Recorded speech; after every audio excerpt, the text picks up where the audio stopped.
to the seashore with his family for the holiday. The occasion of their visit is Independence Day, the most important secular holiday of the United States of America. Single straight underline. Oh, am I blocking the screen? I'll just go down. Sorry. Ma'am, this second paragraph, your head is coming up in the second paragraph. No, actually, the same paragraph continues. United States of America, and please continue from there. A single straight underline is the manuscript mark for italic type, which in turn is the printed equivalent to oral emphasis of words and phrases, as well as the customary type for titles of complete works, not to mention. Italics are also employed in fiction stories, especially for outside intrusive or artificial voices, such as radio announcements, the text of telegrams, and newspaper articles, etc., etc. They should be used sparingly if passages originally in Roman type are italicized by someone repeating them. It's customary to acknowledge the fact italics mine. Ambrose was. Thank you. Just a second. So I don't want to keep reading this whole thing, but the idea is basically I have color coded this to show people the difference between where the narrative is happening and where commentary is happening within the same text. Like if you kind of just run your eyes over this entire passage, you will see that the text that is in white is all furthering a narrative, like, about Ambrose. Ambrose is kind of like, fearful and confused when he goes to the fun house. Fun house, as we all know, is like a kind of maze kind of thing that is in all of these places like Disneyland, so on. And so, as you see in the next paragraph again, there is 2 lines of narrative and then like entire chunks of text commenting on the narrative. This intrusive voice of the narrator, as if, in a sense like Brechtian alienation effect, as if the, narrator doesn't trust you directly with a direct story, or maybe fears that just telling a straightforward story anymore won't cut any eyes. There is this constant intrusion from the narrator to tell you something about the text. Like there's that long commentary on use of italics just because italics has been used in the first 2-3 lines. And then, like, in the next couple of paragraphs, like, if you can see the last concluding part of the second paragraph, there's a, whole commentary again that goes, initials, blanks, or both were used, were often substituted for proper names in the 19th century fiction to enhance the illusion of reality.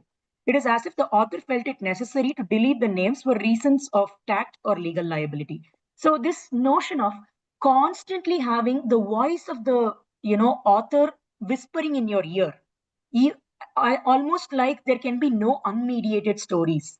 This particular, ethos that is exemplified in postmodern writing is a direct result of the distrust about all meta narratives, or this distrust about a straightforward storyteller.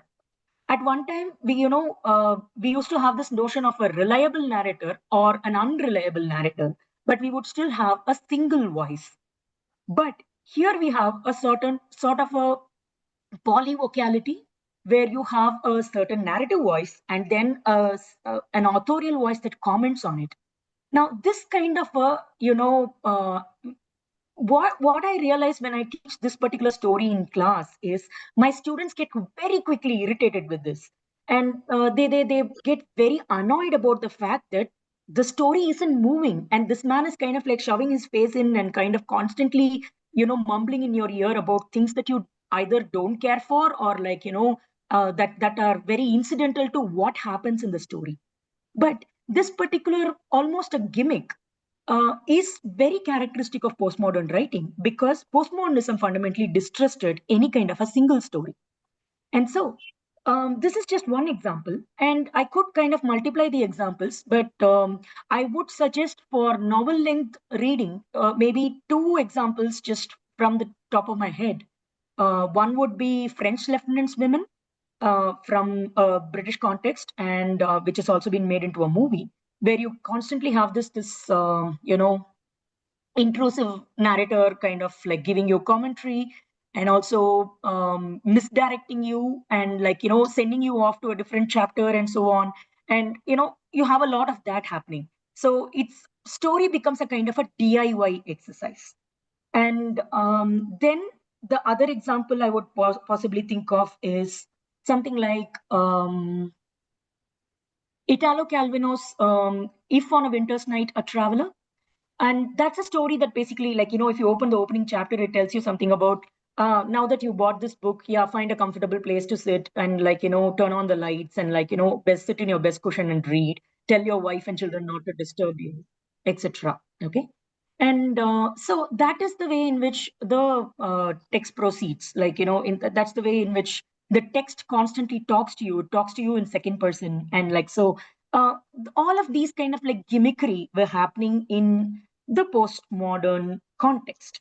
So, what does all of this signify? What does this all kind of lead up to?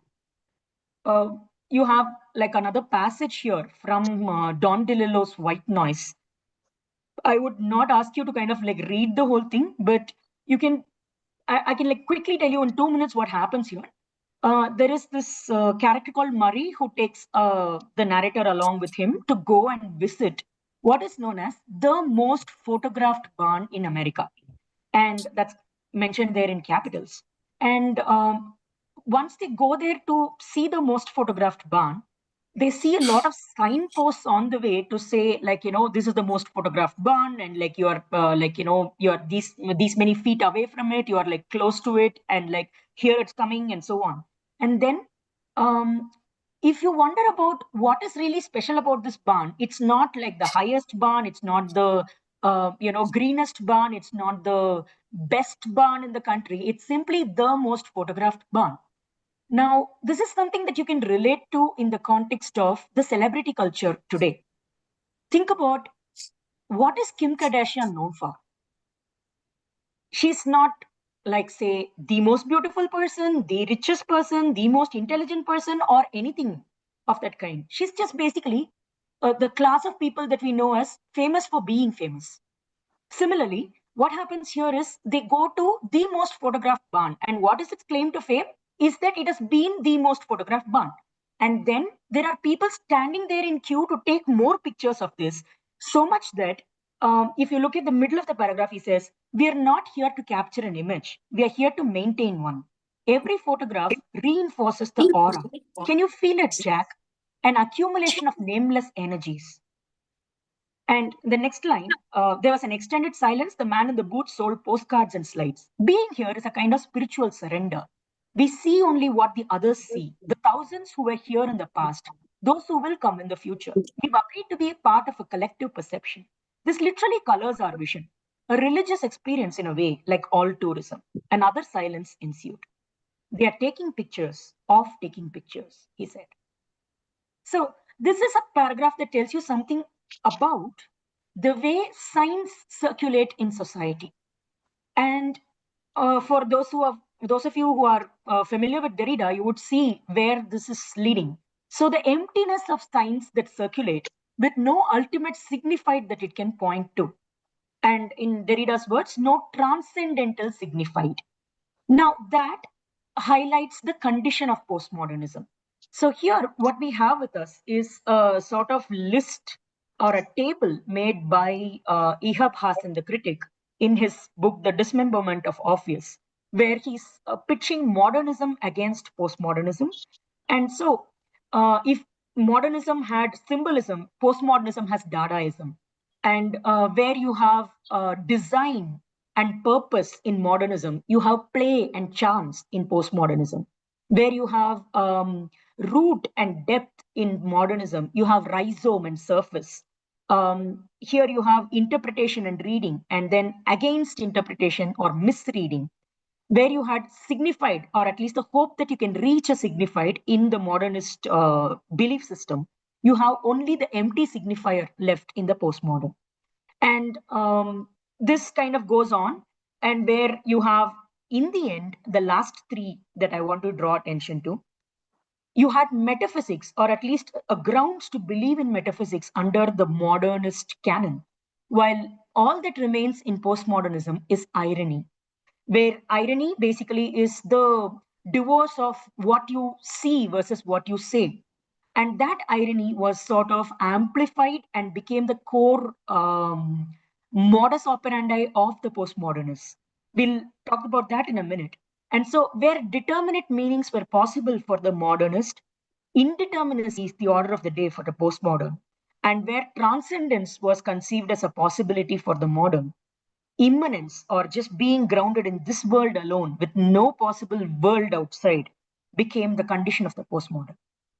Now, with this, where is it that we are actually heading is a certain culture that cannot then bring itself to believe in anything. And this particular culture is something that David Foster Wallace sort of looks at very critically in his essay called Unibus Pluram, Television and US Fiction. Excellent essay. It's available online for free, and I strongly recommend that people read it. And it's some 44 pages, but every bit worth it, because it marks a very important cultural moment. And if you want me to describe it the way I describe it to my students, I mean, we have this on our syllabus. I would say it's basically an essay that explains how TV caused the brain rot of the 1990s. Like, if we today talk about the brain rot that's caused by social media, and the way our attention spans have shrunk, and like the way we are not able to kind of assimilate anything anymore. A similar brain rot set in even with the advent of the television, according to David Foster Wallace. And that's what he kind of describes in this particular essay, and talks about how this had an impact on the kind of fiction that was being written and read in America. And he describes how our irony became this corrosive tool in the hands of artists, to such a degree that there could be no possibility of some kind of redemption out of this hole in which we were trapped. We were all endlessly kind of like manufacturing irony and circulating irony, to the point where he says, this is where he ends his essay, the last paragraph. He says, real rebels, as far as I can see, risk disapproval. The old postmodern insurgents risked the gasp and squeal, shock, disgust, outrage, censorship, accusations of socialism, anarchism, and nihilism. Today's risks are different. And so, in a culture saturated with irony, what is it that somebody who's swimming against this current would face? Would be to risk the yawn, the rolled eyes, the cool smell, the nudged ribs, the parody of muted ironies. Can you please mute yourself? Thank you.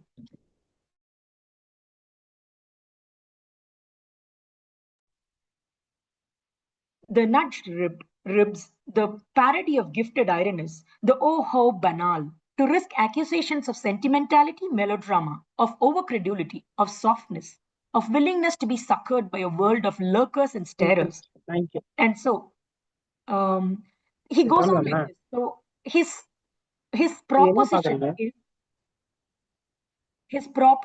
is that out of the ashes of a civilization that's drowning in irony, what might emerge as the new avant-garde would be people who dare to defy irony itself. And that is what we get to see now. In the time remaining to me, I'm going to talk about what is it that comes after postmodernism. So, very quickly, a common theme that you see in postmodernism, a lot of the artists that are at the forefront of literary discourse today, the values that they put forward are faith, trust, dialogue, performance, and sincerity as things that can transcend this trap of postmodern irony. And there are multiple variants to this, and these have all been, like, I've named them mostly in a very chronological context, new sincerity was a movement that came up like in the 90s, and stuckism was again like a very British kind of an art movement that came up against postmodern skepticism. Then there is performatism of a German origin, digimodernism, remodernism, transmodernism, metamodernism. All of these are things that came as a counter to this very corrosive notion of irony, which was taking over culture to a point where you could not believe in anything anymore. The deconstructionist had his job cut out to do, which was to deconstruct. In other words, to put it politely, or maybe not very politely, to destroy what was seen as oppressive. All right. But having done that ground clearance, how long can you just stand on the rubble? You would need something, some set of values, some set of belief systems to replace and to reconstruct from the ruins of postmodernism that it had left us with. And so that is where all of these movements come in.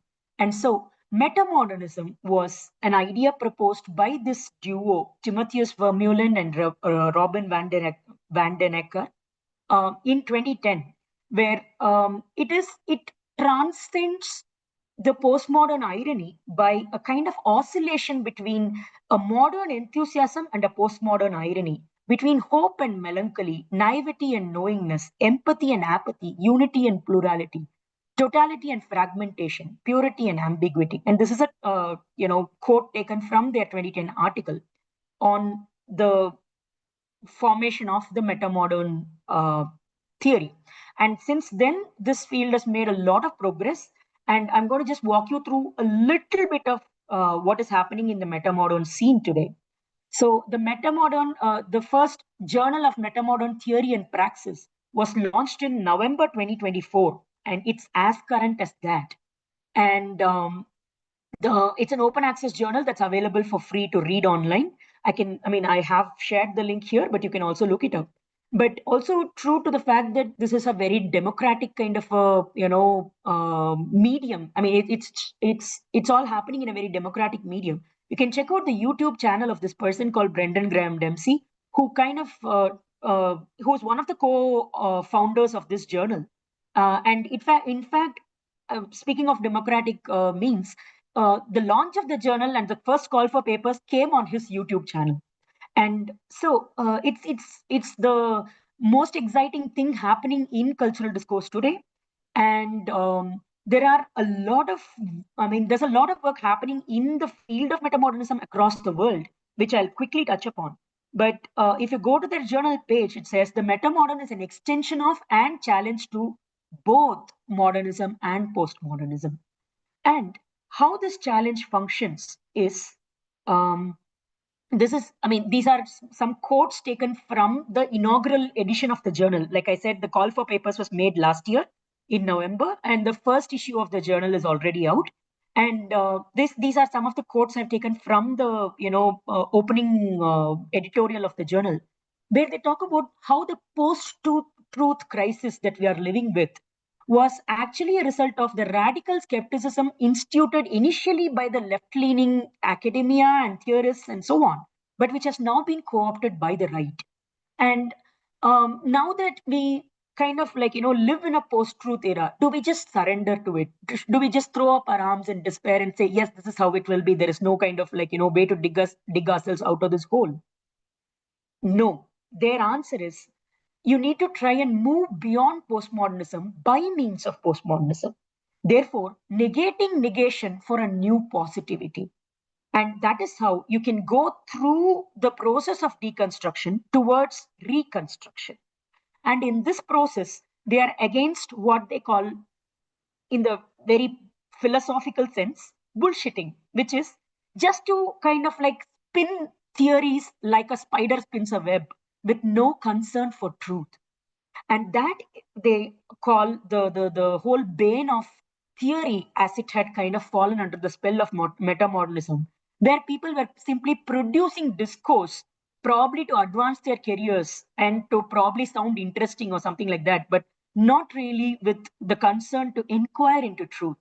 And so that is where metamodernism sort of sets itself apart, because it still believes in the possibility of truth, which was, as a concept, apparently exploded by the postmoderns.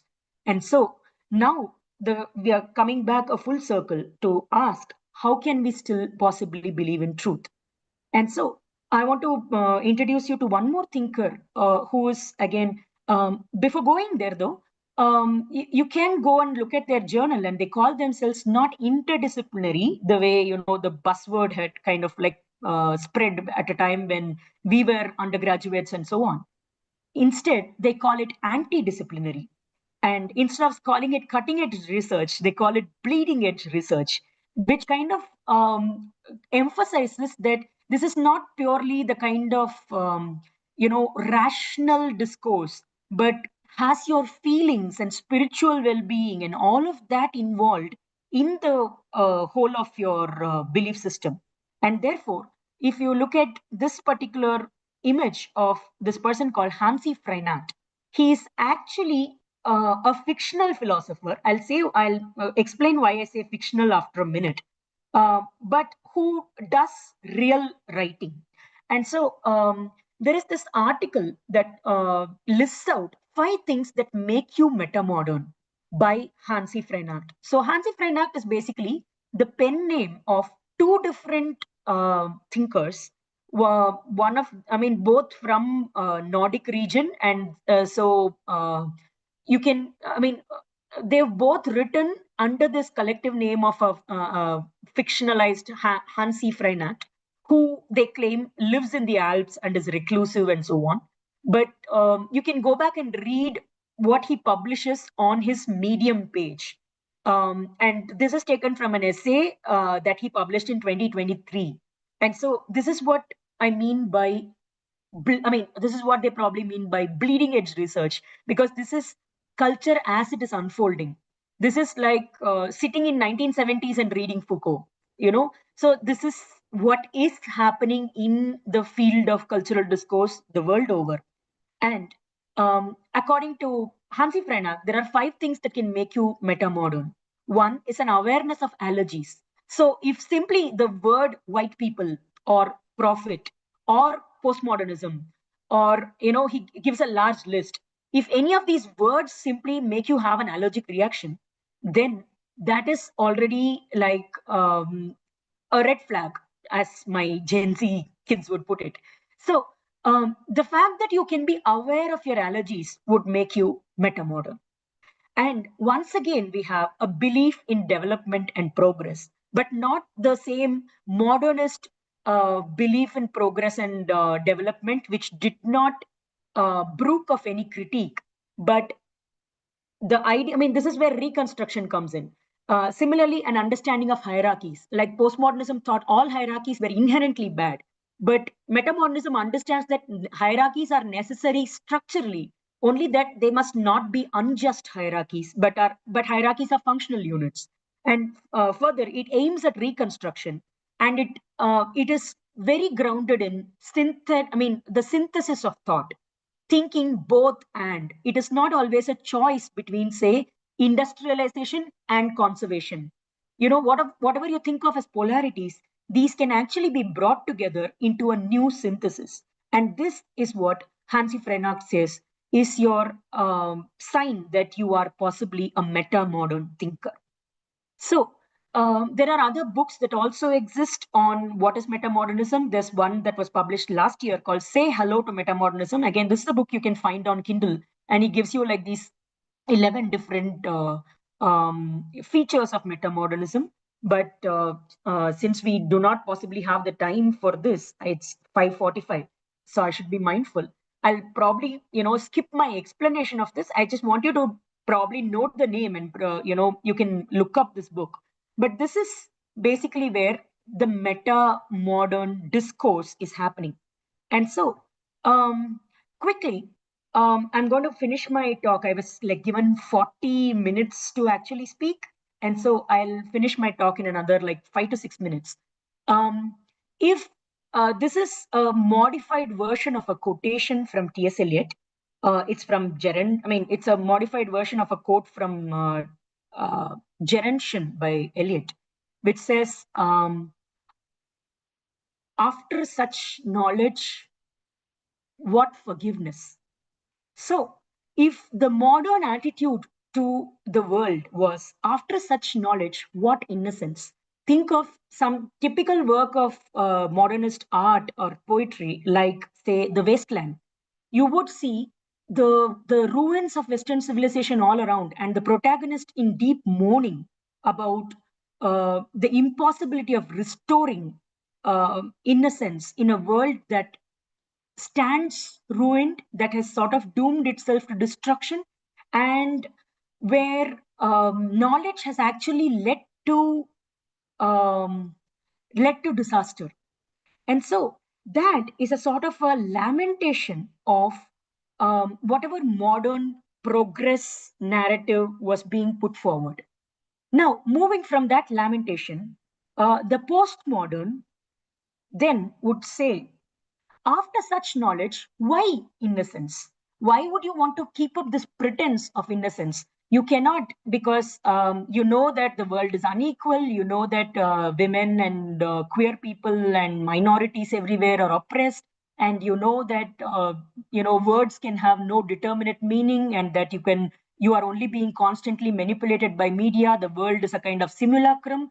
All of this, if this is what is happening, why not abandon all your grieving and mourning and, wearing the sackcloth, and instead revel in the fact that the world is empty, the world is an exchange of empty signifiers.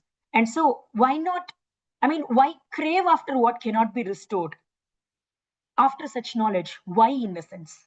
uh, this this particular attitude, you could say, characterizes the postmodern. And in that context, this is something I have written on my workplace board. Like, it might not be visible here because of the screen resolution and because it's turning dark. But it's something I've written right here on my workstation board. And this is a statement I have come up with, which is, after such knowledge, I will innocence. So this notion that innocence is something that can be willed, at one time we thought innocence was something that could only be possessed in a sort of unfallen state, or you could maybe lose it, like if you end up transgressing against God's commandments or something like that, and you get thrown out of paradise. The whole prelapsarian bliss is something you cannot restore. If that was the source of grief for the modern, and if that was the source of, I don't know, absurd comedy for the postmodern, the idea that maybe not a prelapsarian innocence, but a form of informed innocence or a willed innocence is possible, is the idea that the meta-modern contemplates. And so, I started this discussion with the title Literary Discourse Beyond the Postmodern. So, where this talking a lot about the discourse of philosophy, sociology, and so on. But am I audible?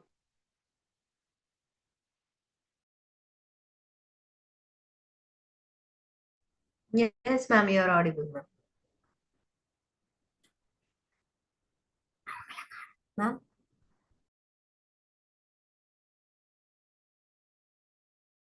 Yes, ma'am, you are audible.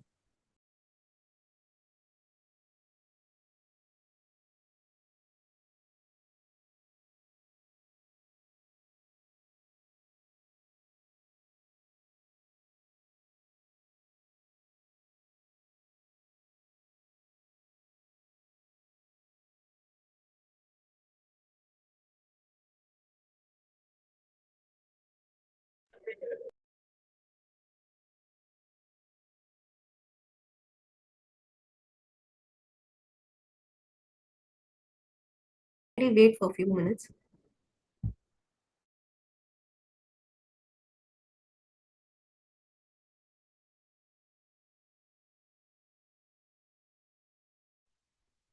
So sorry, my Zoom was briefly unresponsive.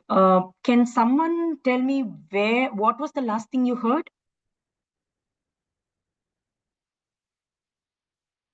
You can either type or talk.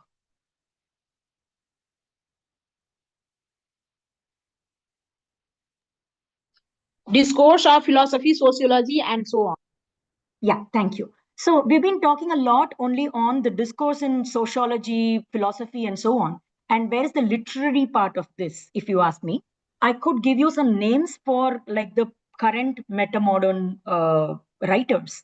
Like there is, for instance, Jennifer Egan, whose short story was published as tweets in the New Yorker. And coming to a more contemporary and also like a much closer home example, this December's issue of this Tamil magazine called Kurugu carries an essay called Namathu Devam by J. Ajitan, which kind of talks about the metamodern quality of this Tamil novel called Kumari Thurevi, which is about to be shortly published in English. And so, metamodernism is pretty much the evolving paradigm of literary discourse today.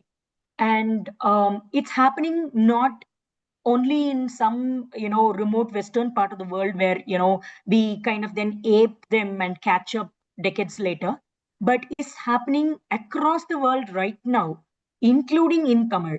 And so this is like a really interesting cultural moment for us to see what is going to emerge from this discourse. And there I rest with my presentation. I'm if you have any questions, you can ask me.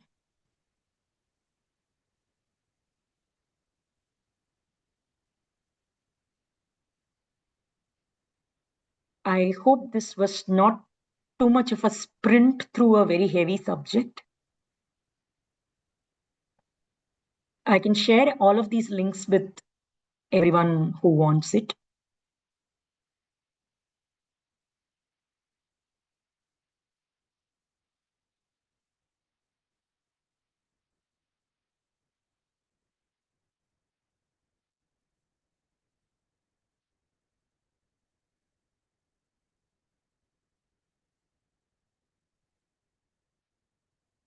Okay, I see thank you from Anis ma'am. Thank you very much, ma'am, for listening, and much love to you.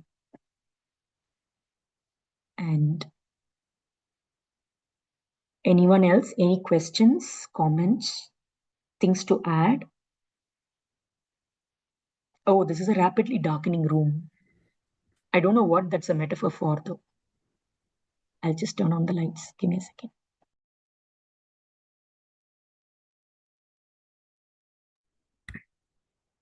Ma'am, good evening. Ma'am, that was a good presentation. I just want to know a view of you, ma'am. Do you think that living in this postmodern or metamodern world, how do you think that this post-truth is more dangerous than actual lies, ma'am? Yeah, so post-truth in a sense muddies the waters because as long as you have clarity about what truth is and what lies are, it's possible to sort of escape the trap of lies. The danger with post-truth is now this is something that you can see with a lot of two practical examples I can give you. Like think of deep fakes. The existence of deep fakes has made all visual evidence extremely questionable. Now today anybody can claim that a video that really exists is a deep fake, right? So the crisis is actually to do not with just deep fakes being in circulation, but the concept of deepfakes being a thing that destabilizes the possibility of truth. Similarly, this is something again that happens with AI, right? Like a lot of my students say, "Oh, you are simply accusing me of AI because I write big words. You think I can't write big words?" So what happens is this kind of gives plausible deniability to people who end up doing what they know to be wrong, and that exactly kind of like that's exactly what uh, cuts the ground from under what you can call truth at all, and that's the crisis of the post-truth. So that I would say is the challenge. Please share the writers' names. Definitely, I'll put a list. I would probably not be able to type out everything, But definitely feel free to please go and, search for meta-modern writing. And I can name right now the names I used in the PPT. One is Hansi Frenacht, then there is Brendan Graham Dempsey, and you can kind of explore around this topic to sort of read more about it, to see where this conversation is going. And they actually welcome inputs. They welcome articles coming from there. It's not going to be Scopus indexed, like, we all live under that academic pressure, I know. But if you really are interested in participating in the way culture is unfolding in front of us, and contributing to some real innovations in the field, you might probably want to explore this area further. So then can Do you we have just- any other questions, participants? thank you, Zarnigar ma'am. Thank you, Shalini, Priscilla, Dr. Chitra, Dr. Okay. So thank you very much. I can share a list of links. I can kind of ask the organizers of this FTP to circulate a list of reading resources. PPT might not actually be a good solution to that. Instead, I can kind of send a reading list, which would be far more useful.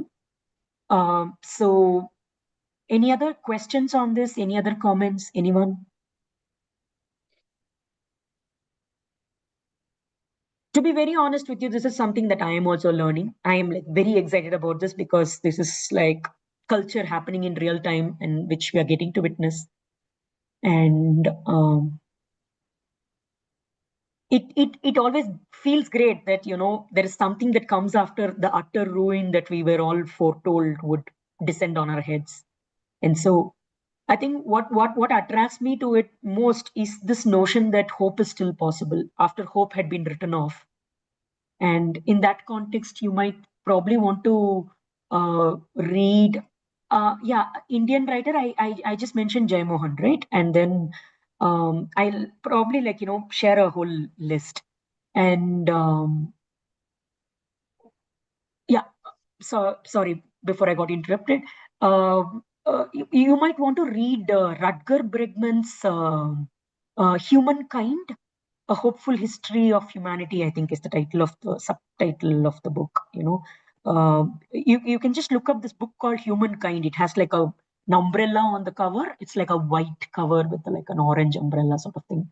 So that in turn kind of gives you so much of a hopeful history of how the world is unfolding, as opposed to this idea of devastation all around, and you cannot trust anybody and so on. So in a sense, these are very exciting times to live in.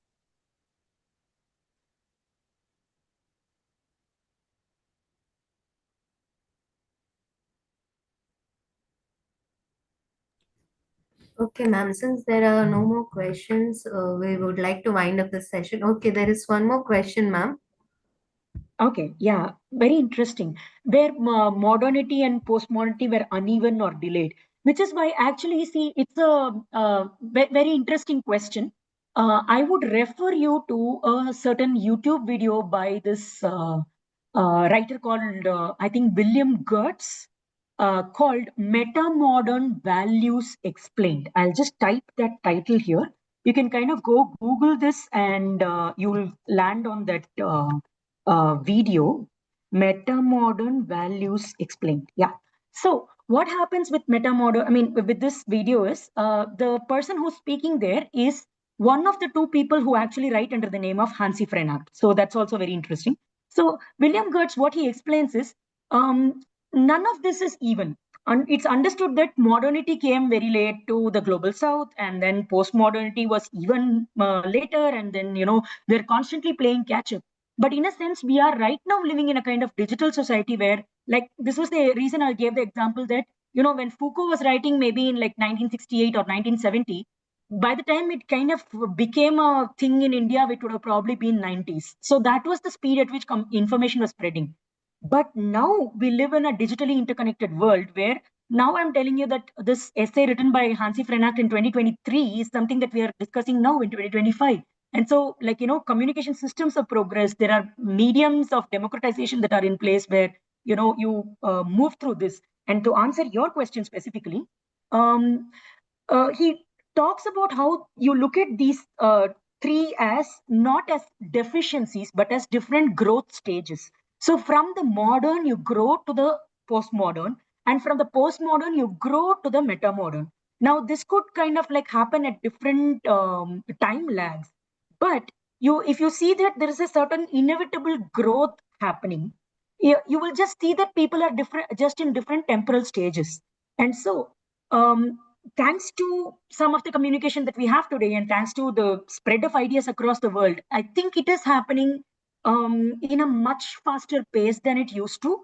But still, there could be a lag because, like, the original ideas of this kind of came up in 2010, and like we are now 15 years from there. And so, there is a lot happening in this field, but it's also made possible because of the existence of the internet, and because we're like, discussing what is current right now. And I'm glad that this FDP is happening because we're talking about contemporary current culture in that context. So it was uneven and delayed, but maybe things are changing with the advent of a very digitally interconnected world, is my short answer.